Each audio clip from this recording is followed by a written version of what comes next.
Bonjour à tous, le premier Noël en Ukraine depuis le début de la guerre, le message de paix du pape pour Noël et la peine de mort abolie en Zambie, c'est Danzig et ça commence maintenant.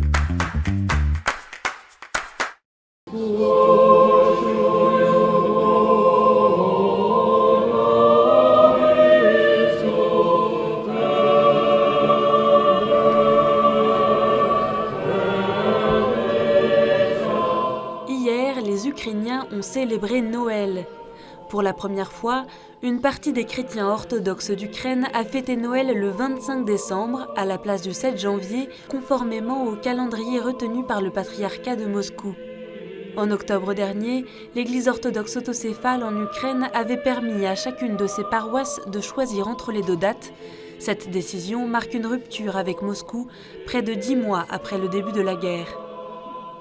À la cathédrale Saint-Volodymyr le Grand à Paris, les gréco-catholiques ukrainiens ont choisi eux aussi de fêter Noël le 25 décembre en communion avec leurs frères ukrainiens. Nostro sguardo si riempie dei volti dei fratelli e delle sorelle ucraini che vivono questo Natale al buio, al freddo, lontano dalle proprie case, a causa della distruzione causata dai 10 mesi di guerra.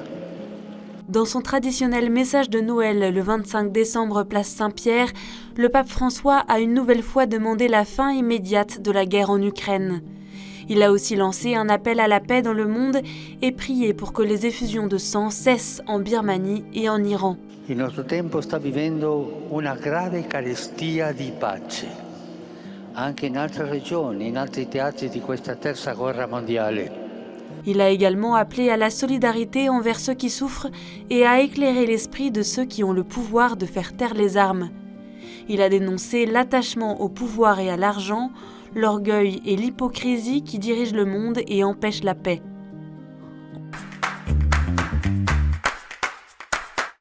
La peine de mort est abolie en Zambie. Dans un communiqué publié ce samedi 24 décembre, la communauté Sant'Egidio souligne l'importance de la décision du président zambien Hakainde Hichilema. Depuis plus de 10 ans, Sant'Egidio accompagne ce pays africain sur le chemin de l'abolition.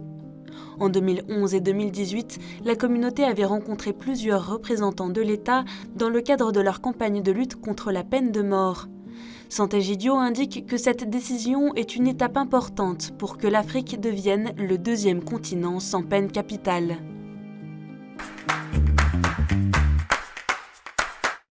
Mes vœux pour d'abord la société, pour la France, pour cette planète Terre, pour tous ces peuples, en souhaitant vraiment d'abord la paix en Ukraine, la paix dans tous les lieux de conflit, mais aussi la justice, le partage, pour que chacun trouve de quoi vivre, de quoi exister, notamment pour les enfants ou les personnes plus âgées.